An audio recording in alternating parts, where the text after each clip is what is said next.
I'm really delighted to be able to welcome Professor James Manning to our forum today. James clearly has come quite a distance from North Carolina. He's the Vice Chair of the Department of Emergency Medicine there and the Director of the Resuscitation Research Lab. And I did do a little bit of background information seeking about James last night and in the past few days. But actually, nobody has summed up James better than my colleague Sami Sedek when I said, what do you think of James? And he said, this guy, he said, is persistent. This guy is a pioneer. And above all, Sami said, and he's a really lovely guy. I don't think you can get a better introduction than that. James is going to speak to us on a subject that he has worked on for many years and is certainly a world expert on. The title is there in your, it's a snappy title in your program, but I will just say James will speak to you about endovascular resuscitation, and we're delighted to welcome James to the podium. Thank you so much.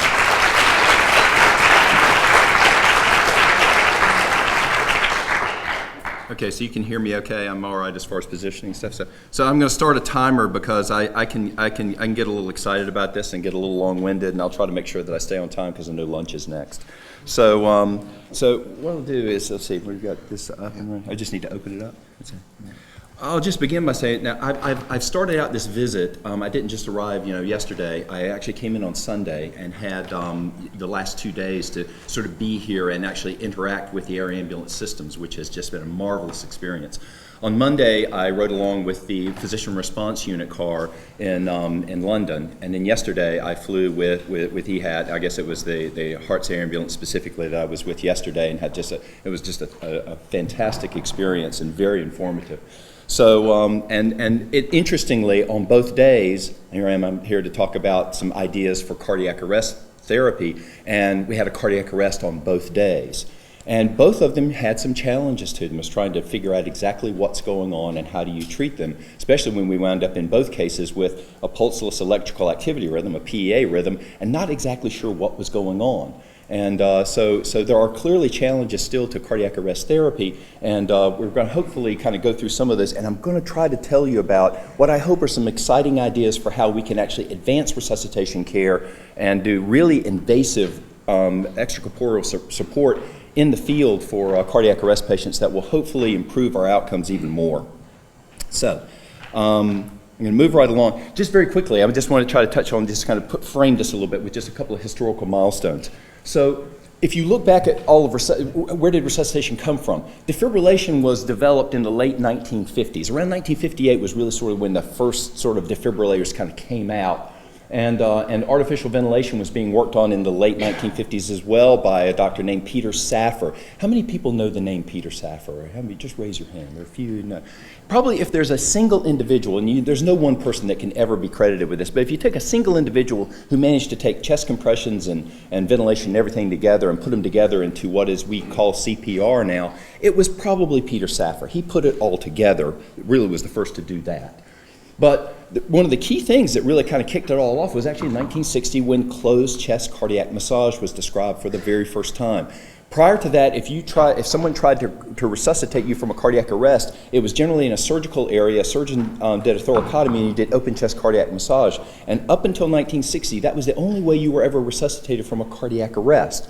So when you put the closed chest cardiac massage, the defibrillation together, add in ventilation, you get what has been the basis of our cardiac resuscitation efforts almost for the last 50 years. In the 1960s, drugs were tested, adrenaline being the one that sort of came out most in favor. That work again was done in the 1960s, and although we've played with doses and regimens and stuff since then, fundamentally we haven't really remarkably changed. There have been refinements. We've tried to do all sorts of things to make our CPR better. We've changed the ratios. We've changed depth of compression. We've, there are all these little variations that have occurred. We have devices now to help us do CPR, mechanical devices. It used to be the thumper. Now we have like the Autopulse, which you'll see here. There's the Lucas device. There are other mechanical devices to help us do good CPR. But those are, again, variations on trying to do closed chest compressions. We do have new drugs. Amiodarone came along to replace lidocaine largely in our therapies. And epinephrine's still there, or adrenaline. I have to remember, I'm in the UK, got to say adrenaline. So adrenaline is still probably the principal drug. Vasopressin's there. We've changed our doses of adrenaline, but still, it's still there, and we're questioning whether it's even of value. External pacing came along. Biphasic defibrillation took over monophasic defibrillation. Whether it was a useful change or not for the money that we spent, I don't know. It's interesting. But I will say at the bottom line, AEDs, automated external defibrillators, have been a major advance in resuscitation care. They have probably been the most important advance since we began in 1960 with CPR at all. Early defibrillation, resuscitating people, this is probably our most important advance, up to what I hope is some of the things that we're about to jump into. Now, from all of this, we came up with the chain of survival, that early recognition and activation. In truth, we were talking about before how mobile, in the first case, and you could almost make an argument that the mobile phone saved that man. I mean, because it was the ability to rapidly access early recognition and early activation. In our case, it's 911. I'm sorry, I forgot to make that 999 here. But early activation, early CPR as fast as possible, early defibrillation, which they had an AED that was present, and then ACLS care, post-resuscitation care. This is how we actually save people. And we call this the chain of survival. And if each one of these links is really solid, then we do well. My 80-year-old father had an out-of-hospital cardiac arrest in a small town in rural North Carolina, and he survived neurologically intact because every link in the chain was absolutely solid. Unfortunately, and way too often, that's not the case for our cardiac arrest patients. So we need some other therapies to try to help us save these people. Now, I have long said, or it's my opinion, bias if you wish, that the Achilles heel of resuscitation is our ability to generate blood flow. We don't have adequate perfusion. We can ventilate quite well. Our electrical therapies, defibrillation works very well if you can apply it early enough. So electrical therapy works, it's great. We can ventilate well, we can do that fine. It's the blood flow. It's generating enough blood flow with closed chest compressions. That's the key. And if there's any delay, as there's a time delay, even if you're the best performer of CPR in the entire world, if there's been a long enough delay, you won't be able to generate the perfusion pressure that allows you to get blood flow, and your patient will not survive. So this is, I think, is the area where we need to put most of our attention if we're going to have a major effect in changing resuscitation outcome. Now, again, so my bias in my research, what I have lived on, so there's two principles, is that one, we need better means of actually providing artificial perfusion. So we need better perfusion, but we also need better ways of actually telling us what's going on. We have algorithms where we do the same thing for every patient, and every cardiac arrest patient is different. So what we need is we need parameters that will allow us to actually individualize the care very rapidly for that individual patient so that we give that individual patient the best chance of surviving. And so that's what I have tried to focus on in my research. So I think we are at what I am calling the endovascular extracorporeal resuscitation era. We are right at the very beginning of this, and I think and I hope that this is where we're going to wind up going in resuscitation care, not just in medical arrest, but also in trauma. We're going to focus on medical arrest today, but this actually applies beyond just medical cardiac arrest. It's occurred really in two directions. On the endovascular side, there has been with the endovascular revolution, vascular surgery, there's been an increasing interest in using balloon catheters in the aorta for hemorrhage control. That's fine. You've probably heard of the technique called ROBOA. That's from that end, and I'm not going to say anything more about that. On the other side, from the medical cardiac arrest side, there's been a growing interest, yes, finally, in this extracorporeal perfusion, the need to actually get better blood flow than what we can get with CPR. And so there are people who are pushing for, people were looking at cardiopulmonary bypass 20 years ago, in laboratories and occasionally places like the cardiac cath lab, but the technology was just too large. But now it's getting more portable, and so that's what we're looking at now, is potentially doing that, and there are places that are now doing it, even in the field, doing ECMO in the field. So this is an exciting time, and the capability is there. It's not just theoretical, it's actually there. Now I put on there SAAP, which you're going to like, what is that? Well, that's what I've been working on for my 26 years, is trying to develop a perfusion technique that I hope will actually help save people's lives, and I'll tell you about it. So, the first thing I want to talk about, though, in terms of an endovascular therapy that you can do, is something that literally you could do tomorrow if you just had the equipment and said, we're going to do this. And that is to place aortic lines and titrate in doses of intra-aortic epinephrine. Now, what's the rationale behind doing this? These are the three things we want to talk about, but I'm going to start with the aortic catheterization. That's the first thing. Now, quick physiology as far as CPR. You've probably all heard this, but when we are doing chest compressions, what we were trying to do in order to get blood flow to the heart was we're trying to raise the aortic pressure as much as possible so that you have a gradient, a pressure gradient from the aorta to the right atrium, which are the two bodies on either side of the coronary vasculature. And that gradient is what drives blood flow. Simple physics, in order to have blood flow, you have to have a pressure gradient. So that pressure gradient is called the coronary perfusion pressure. And it tends to be the greatest not when you're pushing down, but when you're letting up on the chest compressions. So we sometimes will make it a little more sophisticated, call it the CPR diastolic coronary perfusion pressure, or just coronary perfusion pressure for so short. That's it. That gradient is the key. You have to get that gradient high enough to be able to get blood flow to the heart. If you don't, it won't matter. It won't matter. You won't be able to supply the heart with any oxygen. The heart will not come back. So that's key. This is what it looks like if you're doing it in a human being, if you put in 2 pressure catheters, and the compressions are so high, what you see here is 2 tracings. The upper of the 2, this is during the relaxation phase, the upper of the 2 is in the aorta, that's an aortic pressure. The lower of those 2 is the right atrial pressure down here. So aortic pressure is along here, atrial pressure here, right atrial pressure here. The systolics are actually off the chart. They're just too high. I focus on this so you can look at this. And we see, like, if you look at these, from here to here is about 30 millimeters of mercury. That's about the same as this distance between these two. So this is a patient that has a coronary perfusion pressure of 30 millimeters of mercury. And that's pretty good, because what we found is that in order to get return of spontaneous circulation, both in laboratory studies and in the human studies that have been done, it shows that you need to have a coronary perfusion pressure of at least 15 millimeters of mercury in order to get ROSC. And if the higher the better. Don't just stop at 15. If you're actually able to measure it, get it as high as possible, because the higher the coronary perfusion pressure, the better the perfusion to the heart. And this pressure is the determinant of resuscitation. Of those 2, what makes up the coronary perfusion pressure, the CPR diastolic aortic pressure is the key thing. So if you were to place a thoracic aortic catheter, you could measure the aortic pressure during chest compressions, and you could then do everything that you can to get that relaxation pressure in the aorta as high as possible in order to then drive your coronary perfusion pressure as high as possible. If you have catheters in both places, you can measure the actual gradient. If you only have an arterial catheter in or aortic catheter, you can at least measure that and optimize your coronary perfusion pressure by driving up your aortic pressure. That's the plan. That's the idea. Now, the other thing is adrenaline. As I said, adrenaline is really sort of the go-to drug. It's the main drug that we tended to use in cardiac arrest therapy over the last 40 years of time. But, it's really, if you look at it, how effective is it? Well, what does it do? We give adrenaline in order to squeeze down your peripheral arterial system, increase vascular resistance so that you will drive the aortic pressure higher. Again, drive the aortic pressure higher so that the coronary perfusion pressure is higher. So where we want the adrenaline to go is into the peripheral arterial system, right? Okay, we want it to squeeze down the peripheral arteries. Where do we put the adrenaline during cardiac, I'm going to do it all day.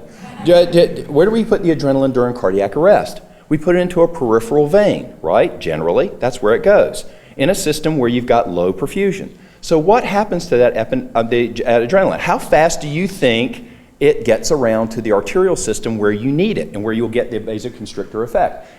Not real fast is probably the problem. But that's what we're trying to do. That's our aim. Now, if you look at a relatively recent study of adrenaline that reviewed all the data on this, of how we give it, whether we gave standard dose adrenaline or high dose adrenaline. How many of you have been around long enough to remember the high dose adrenaline days where we were given like 8-10 milligrams of adrenaline at a time? Some of you still, am I that old? God, okay, all right, there are a few of you in here who still remember that. I was along before that. That's the thing. That's what's almost, I'm really getting old. Okay, so we've looked at all of this, and really what it says is that if you look at it, there's really no survival benefit with neurologic outcome for standard dose IV adrenaline. And if you look at high dose adrenaline, actually you've got greater rates of return of spontaneous circulation, but no long-term survival benefit. And even the combination of adrenaline and vasopressin, still no evidence that it's any better. I mean, there's really, we don't have a vasoconstrictor that really has been shown definitively to improve resuscitation outcome. And this is a problem. And so now there is actually, I understand, there's an ongoing study that's actually looking in a randomized trial at adrenaline versus no adrenaline in cardiac arrest to say, have we been just doing the wrong thing with IV adrenaline for all these years? And that, you can make an argument that may actually be the case. So there's a question out there that says, okay, should we just abandon adrenaline? Should we just not be using it at all?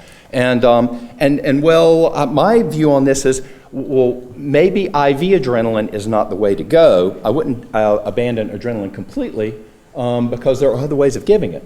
And we all give it intravenously. Endotracheal used to be, more common, not so much. Intracardiac. Okay, is there anybody in here who remembers intracardiac adrenaline? There we go. All right, good. There we got a couple of hands here. Intracardiac adrenaline was still happening when I was like really young, working in a hospital emergency department and watching it happen. I never got to do it myself, but I've at least seen it happen. So we're dated gentlemen. But there is another route, and that is to give it directly into the aorta. And this is one of the things that I became interested in doing the perfusion work that I do. Because I found that when I was doing my perfusion work with the Selective Aerocart's perfusion, that intra-aortic adrenaline worked really, really well. So I decided, well, let me study that specifically.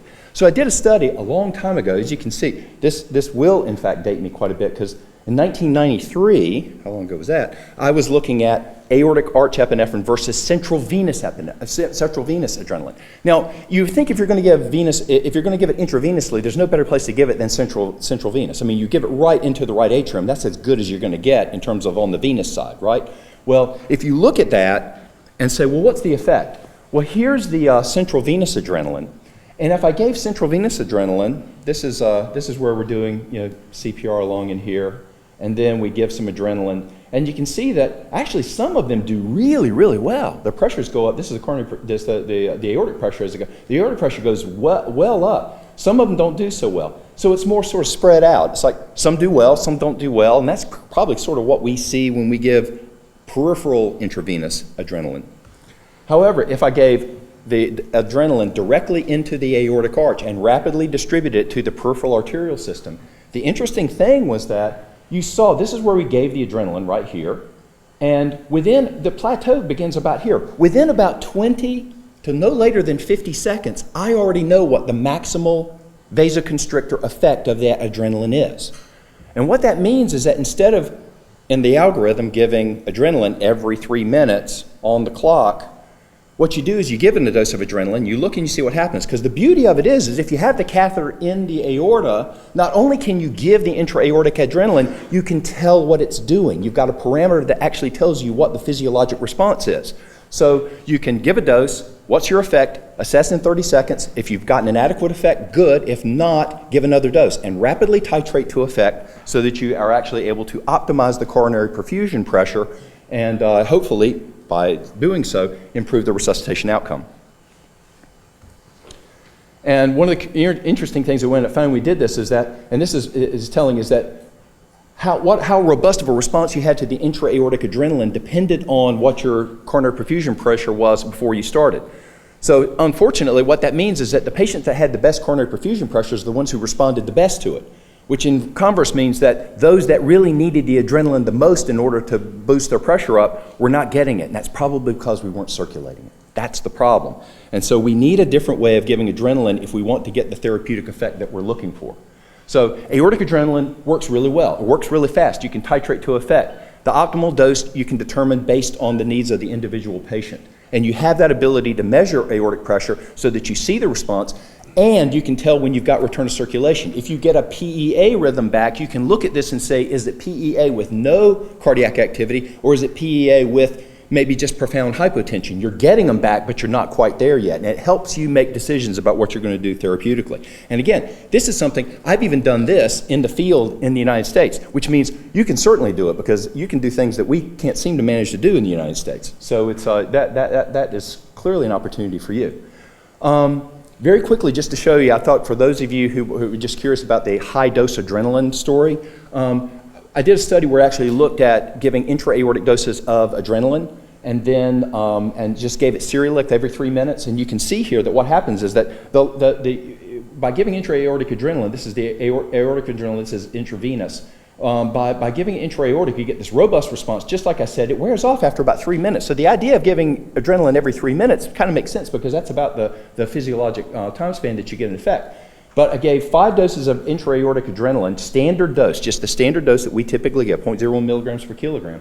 And this is what happens. But now I closed off here. What I did just for fun was I gave 2 doses of high-dose adrenaline. 10 times that dose, not 0.01, but 0.1 milligrams per kilogram. And I just want you to think, because I want to kind of move through this fast, what do you think happened with the first dose? How many of you think the pressure went way up, way, way high? How many of you think it did basically the same thing as this?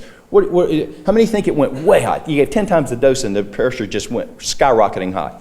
How many of you think it went up some, but not necessarily all that much? Okay, there you go. All right, good. All right, well, this is what happened.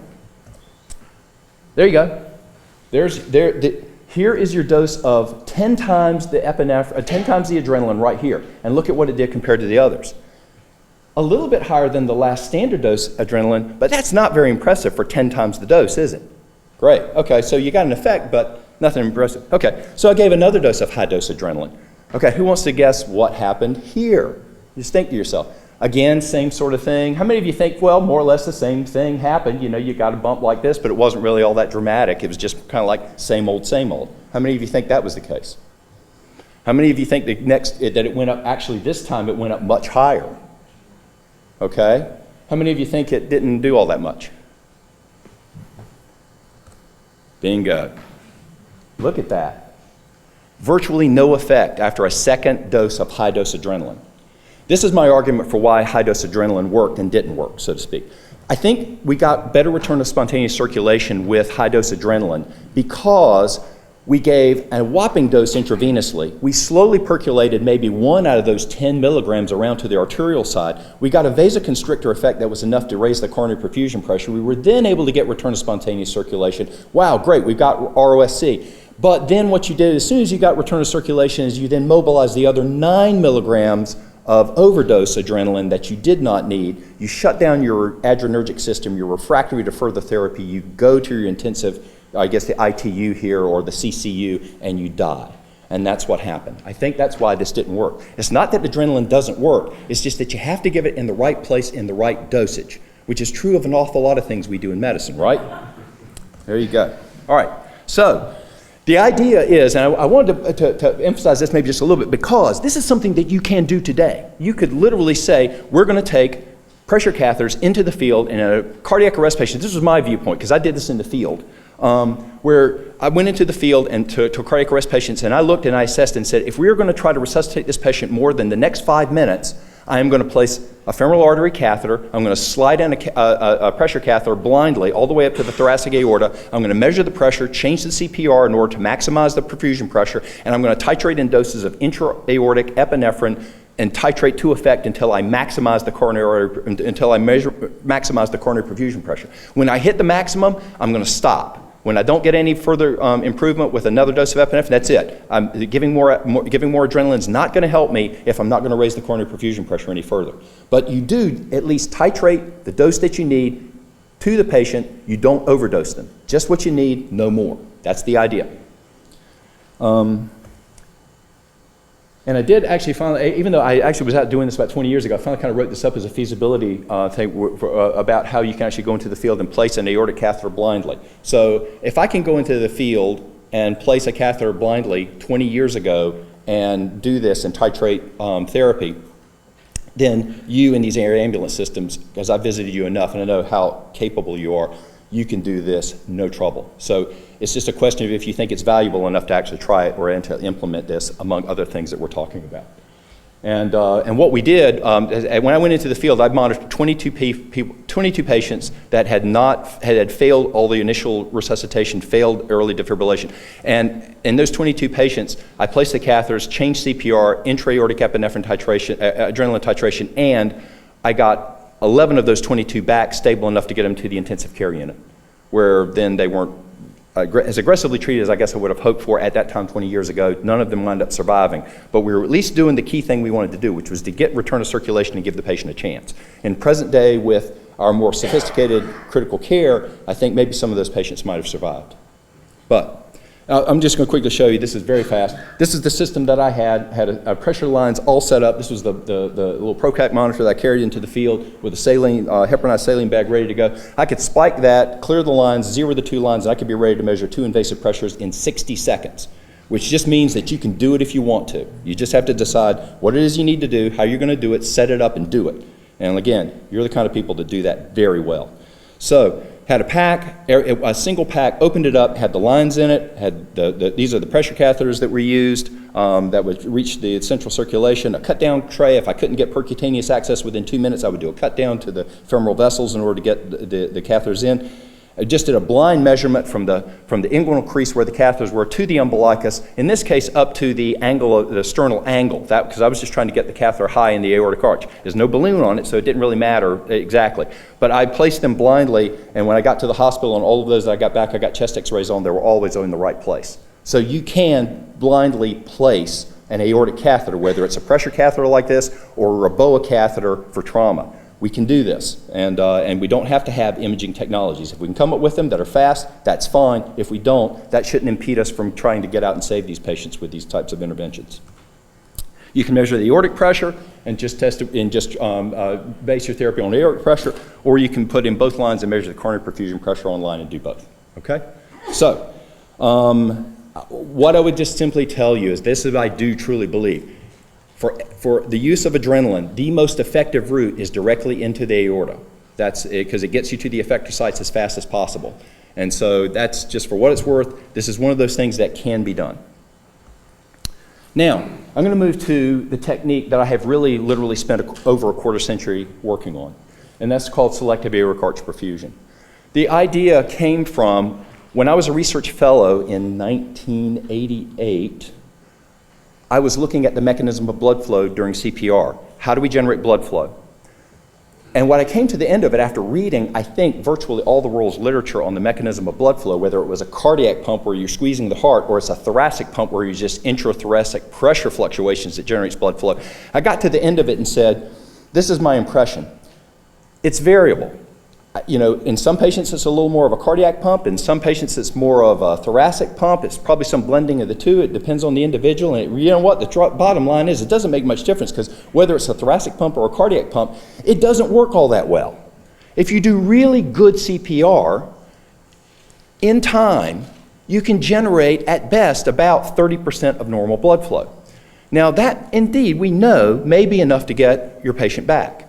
On the other hand, it's not enough to get an awful lot of our patients back. And if you look at our cardiac arrest survival data over the decades, I think we have, this is why I say that the Achilles heel of resuscitation is the lack of ability to generate adequate blood flow during cardiac arrest.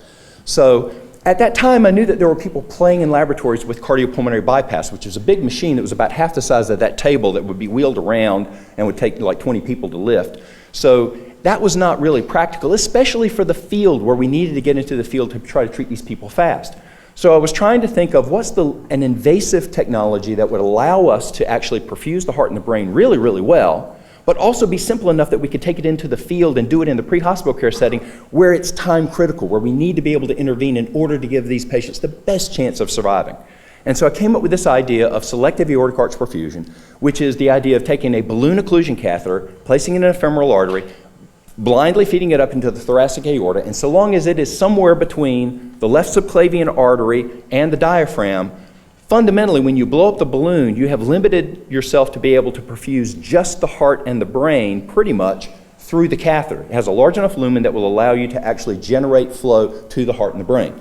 And so I named the technique exactly what it is selectively perfusing the aortic arch, selective aortic arch perfusion, with the acronym SAP, which I could have wished for a little better acronym. But anyway, and the way I view this, as I told you before, my 80-year-old father survived an out-of-hospital cardiac arrest because all the links in the chain of survival were absolutely solid. But if any one of those links is faltering, is missing, you may very well lose your patient. And so what I think of SAP as a way of trying to do time-critical perfusion that will somehow turn back the clock a bit, reperfuse, get the heart to where it can start again, and buy back time. So it's a means of trying to make up for a weak link in the chain of survival. Now, I started working on this a long time ago, and I throw this slide up because this is the title of the first article that I ever wrote on this. But I like to throw it up because I'll point over here and say that the very first presentation ever of this technique at a research meeting was at an early combined meeting of the emergency physicians of the United States and the early forming emergency physicians of the UK. And the first presentation was at the Royal College of Surgeons in Edinburgh. So the very first time this was ever presented was right here in the UK. And to me, it was really special about a year and a half or so ago to be invited back to the Royal College of Surgeons to talk about this technique, having worked on it for 25 years. So I made a little progress, so this is good. So, but you know, just for, it's fun. So the UK is special to me because this is where I first got to talk about this, and I also see this as being probably the best place to implement this sort of therapy because of the types of air ambulance systems and the sophistication of what you have here. As I really think you are poised and ready to do this if you're interested. So, for medical cardiac arrest, selective aortic arch perfusion does this. The reason for the balloon, well, why am I putting a balloon catheter in the aorta? Why bother with that? I am trying to take an oxygen carrier into the field with me in my backpack, a hemoglobin or a fluorocarbon or stored blood that's ready to go. And so I'm going to use this as a volume loading technique in a medical cardiac arrest to try to perfuse the heart and the brain. Well, if that's the case, whatever fluid I have, whatever the volume limit is that I can use during that cardiac arrest, and that SAP resuscitation, I want it to go as much as possible to the heart and the brain. Those are the two organs I'm concerned about. I want to get the heart started again, I want to preserve the brain. So, if I get to the patient and I place a balloon catheter, blow that balloon catheter up in the thoracic aorta, that's as fast as I can quickly, relatively select out the heart and the brain. Throw blood pressure cuffs on the arms, and all I'm perfusing is basically the coronary arteries, the aortic arch vessels coming off that go to the brain. I've got the face and the shoulders and stuff. I can't limit that, but okay, that's good enough. I mean, I can pretty tightly limit the amount of flow as much as I can, fast, in an emergency situation to the heart and the brain. And that's what I'm trying to do. And then it's oxygenated perfusion with hemoglobin, fluorocarbons, or blood. And with that, you also can give intra-aortic adrenaline and titrate to effect, right? And the other thing, which is the next phase of whatever I wind up researching, if I can get this into clinical practice, is that it also becomes a platform for giving all sorts of anti-reperfusion, anti-ischemia drugs. I mean, it may well be that the very first thing that we want to give these patients is actually not an oxygen carrier, but the first thing we want to blast in is a concoction, what I've sometimes called the Bloody Mary for your ischemic heart and brain, to get it out there and limit the reperfusion injury that's about to happen when you begin to reperfuse with oxygen. So there's a lot of research still to be done on this to try to optimize it, but the first thing is to get it out there to perfuse and get people back. And it could be a way of doing hypothermia if that continues to be something that we want to do. You can induce therapeutic hypothermia, whatever you want, very fast this way. So, now here is one, let's see if I get it right. Okay. This is what it looks like fluoroscopically. This isn't a laboratory model, it's a cardiac arrest experiment, and I'm going to show you, this is actually one little video that's on this thing right here. It's, and what you're going to see is, you can see where the balloon is over here, the aortic arch, the coronary arteries, and the aortic valve here, right? Now, one of the key things about how to do this technique is that you have to actually do the perfusion so that you rapidly perfuse. Rapidly perfuse you have to rapidly perfuse in order to close the aortic valve. This is another example which shows you. If you don't close the valve immediately, the path of least resistance is back into the left ventricle and back into the pulmonary circuit. Eventually the valve closed here and the coronary is lit up, but if you don't close the aortic valve, you don't get perfusion. And this may have implications for CPR. We may be the reason we need a coronary perfusion pressure of 15 millimeters of mercury, because if you don't get that, you won't get the heart back. Yeah. Move along. So I'm just going to show you this one more time to, so if you watch this, watch what happens as the contrast goes in, the aortic valve slams shut, and you watch the coronaries light up as soon as the valve closes. Infusion, valve closes, coronary arteries perfuse. That's how you do this. And if you do it this way, this is always the backup in case the video doesn't work. This is what you can get in terms of perfusion. These are colored microspheres, trying to measuring the blood flow to the myocardium.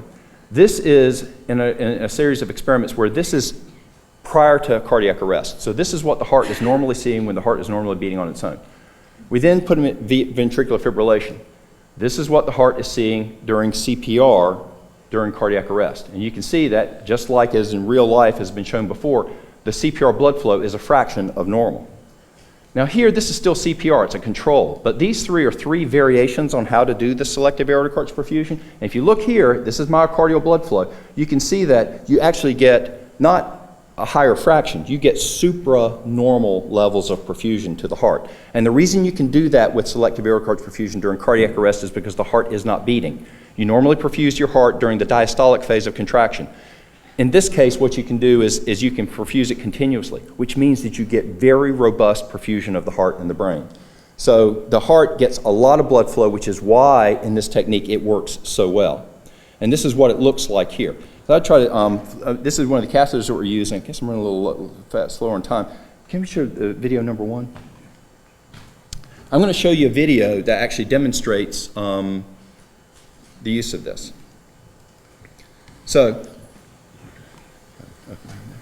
Okay, so here we go. So we've got a little CPR here.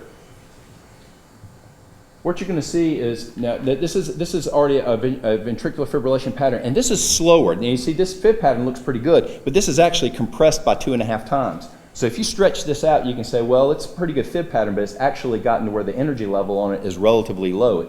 But look at it right here and see what it looks like now, and then see what it looks like once we start the perfusion.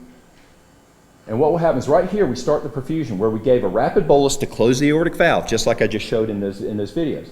And then if you look here, the pressure here is not all that dramatic. It's only about 20 millimeters of mercury. Now if you look down here, look at this and then look at this. Already, within just 15, 20 seconds of perfusion, it's beginning to tighten up. It's beginning to, you're talking about median frequency, just how energetic is the VFib? It's getting more energetic here. And the pressure actually, because we gave a little bit of intra-aortic epinephrine with this, the pressure is steadily climbing as we get vasoconstriction peripherally, so that it's raising the actual perfusing pressure to the heart, but we are actually generating 10 mils per kilo per minute into the aortic arch to supply the heart and the brain. And as you can see here, now if you remember what the VFib pattern looked like before, look at how tight it is now. Look at how compressed it is. The energy level of the VFib is getting progressively greater. And so what we did here is we perfused, this is actually with whole, in this particular case, it's with whole blood. We're matching it up with calcium so we don't get ionized hypocalcemia. And we perfused up to this point, and now we've stopped the perfusion. We're setting up for the shock. We're about to defibrillate here. You look at the VFib pattern here, and the shock's right there, and there's your aortic pressure coming back. We have return of spontaneous circulation. This is an arrest that was about 10 minutes in length, 10 minutes of ventricular fibrillation with no CPR except for that last little bit we did at the end just for baseline CPR. Then 2 minutes of oxygenated perfusion with a little bit of intra-aortic adrenaline, just one dose, and within 2 minutes of perfusion, we've got return of spontaneous circulation with a viable blood pressure and relatively stable. So that's the kind of thing that we're looking to try to do in cardiac arrest. It can be used for trauma arrest, and we're not going to talk about that today, but that balloon occlusion basically acts like Reboa for hemorrhage control below the level of the balloon. And when you're pushing in fluid as a way of actually restoring intravascular volume, so that's actually beneficial. And I see that fitting into a scheme for trauma as well. So one of the benefits potentially of selective aortic arch perfusion is it is a therapy that you can use for both medical arrest and trauma arrest. It works for both. So that's what I've been working on for all these years, and we're right at the point where we're really talking carefully about and trying to set up a clinical pilot study where we actually demonstrate this in both trauma arrests and medical arrests. So hopefully maybe within the next year we will actually be doing this in patients and hopefully showing the same kind of benefit that we see in the laboratory. Because in the laboratory it works great. It works virtually every time. And that's what we want. We want something that works so well that when we do take it into the clinical setting, we're actually going to see an effect. If you got something in the laboratory that's 5% better, forget ever showing any benefit when you get out into the vast variability of the real cardiac arrest world. The other thing we can talk about last is extracorporeal membrane oxygenation. This is a technique that's been around for quite a while. The ELSO, the Extracorporeal Life Support Organization, chartered itself in 1989. And that was 1989 was the year I got to UNC and started working on selective aortic arch perfusion, literally the same year. So I've been at it sort of as long as the ELSO has. They've been more successful than me. But ECMO has, and if you look historically at where we've been with it, laboratory studies showed benefit of extracorporeal perfusion or cardiopulmonary bypass back in the 1980s. There were a few clinical cases and trials in like cath labs and stuff, but it never really took hold. Development of ECMO, again, was in the through the 1980s, really since the 1980s has taken off. The equipment has gotten progressively better. There are lots of clinical trials. It's used every day in the world, not necessarily for cardiac arrest, but there's a growing interest in using it for cardiac arrest. The first person to ever use portable bypass, actually, of all things, was a trauma surgeon named Ken Maddox, who's famous for being irascible as much as anything. And very opinionated, but he's got some really great ideas. I mean, that's the amazing thing. And he was actually doing this back in 1976, putting people, even cardiac arrest patients, on cardiopulmonary bypass. So the first to ever do this. John Younger, an emergency physician in the United States, was interested in doing this in hospital cardiac arrest, and they did that for a while, but it never really took hold quite the same way. It wasn't until really in the last few years that people have looked at it with the more portable equipment and said, we can do extracorporeal life support in these patients. And so two of the doctors, Joe Bledsoe, Zach Shiner, at Sharp Medical Center, a non-academic center in the United States, were the first in the United States, probably in the Western Hemisphere, to actually take out of hospital cardiac arrest and select out certain ones and put them on extracorporeal life support in the emergency department. A non-academic center. They've shamed the rest of us as academics, and I'm thrilled that they've done it because they were really aggressive. They said, we can do this, let's do it, and they just did it. Good for them. And they used criteria that basically would say they tried to be reasonable and said that we need somebody that's in persistent cardiac arrest and that they're usually mostly doing like PA or ventricular fibrillation if they'd exclude that it had asystole or really long downtimes without CPR. So they tried to look at those patients that looked like they had a reasonable chance of surviving. And they took those, but these were patients that had failed ACLS up to that point. And of those, they had 42 of them that sort of met the criteria, and they did or 18 out of the 42 that they, in a series, met the criteria for eCPR, extracorporeal CPR. And 5 of those 18 that otherwise would have died and been pronounced dead and resuscitation stopped actually survived neurologically intact. Now, 5 out of 18 is not as high a number as we'd like, but 5 out of 18 is pretty darn good for patients that have failed everything else and would otherwise be pronounced dead. So this is really compelling work. These guys set up a thing called edecmo.org, and I throw this up because if you're interested in thinking about this one, look at it. They do podcasts and they have information on how to set up a system to do emergency department ECMO in your emergency. I mean, when you're in your emergency department, that's the whole thing, is emergency department ECMO. And the 3 people that are doing this are Joe Bledsoe, Zach Shiner, who I just mentioned at Sharp Medical Center. Some of you, if you're really into podcasts and stuff, might recognize this name, Scott Weingart, who does the MCRIT podcast. And so the 3 of them have gotten together to advance this idea and to put information out there to help facilitate people thinking through this and building this up. I had the good pleasure about a year ago, this is Joe Bledsoe, this is Zach Shiner. They actually came to our laboratory and we did some ECMO experiments. And this is my lab manager, Shane McCurdy. I have to highlight him because for 17 years he has worked with me faithfully, and he is the most important person to me in advancing this technology. He has been such a faithful guy and is incredibly well skilled.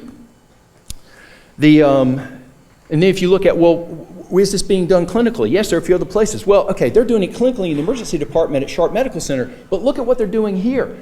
In Paris and Saint-Denis are doing it in the field. They are putting people on cardiopulmonary bypass, they're putting people on ECMO in the field, the pre-hospital care setting. Stunning when I heard this. They've done over 100 now. This particular report only has a few. They have another report that's apparently coming out. And this is one of my absolute favorite pictures in the world. They are putting this guy on extracorporeal life support in cardiac arrest on the floor of the Louvre Museum. Who says pre-hospital care is inelegant? I mean, it's, this is just, look at that. I'm so envious of that. I mean, I got to figure out where I can resuscitate somebody in Chapel Hill. It's like the floor of the, I don't know. I just have no idea where it's going to be. So this is an example when they were last here. This is about 3 or 4 weeks ago where the group was here. We did some more experiments. And back here on Skype is Lionel Lameau, who's done more pre-hospital ECMO cases than anybody else in the world. And so we did a Skype call and had a little mini ECMO conference to talk about this. Again, this is the best I can do in terms of using technologies to advance things. So it's out there. If you look at the CHEER trial in Melbourne, selective patients, again, that have failed out of hospital cardiac arrest after 30 minutes, they wait 30 minutes. If you failed after 30 minutes, they then take select ones of these, put them on ECMO. 50% of those have left the hospital neurologically intact with good neurologic outcome. I mean, this is really kind of where we're headed. Now, I guess I need to finish up here real quick. I guess where am I running? I'm at 43 minutes on my am I okay? I've got 2 minutes? Okay, 2 minutes. He's smiling at me. I see the Band-Aid coming. Okay, so at least it's not a big hook, you know. Okay, all right. So very quickly, how I see all these fitting together. I've been working on the selective aortic arch perfusion for a long time, but I don't think it's the answer to everything. I think it's just part of the armamentarium of things that we could potentially take into the field to help save our patients. And the way I think this would work is that we would go into the field and do all the things we do now. We do CPR, early access, early defibrillation, the ACLS that we presently do. We do all of those things. We don't throw any of that out. But when you get to the patient, and if those things don't work really fast, if they don't respond to the first defibrillation or the first round of CPR and stuff, consider then placing a femoral artery catheter. In my thought, put in a femoral artery catheter that would allow you to do the selective aortic arch perfusion.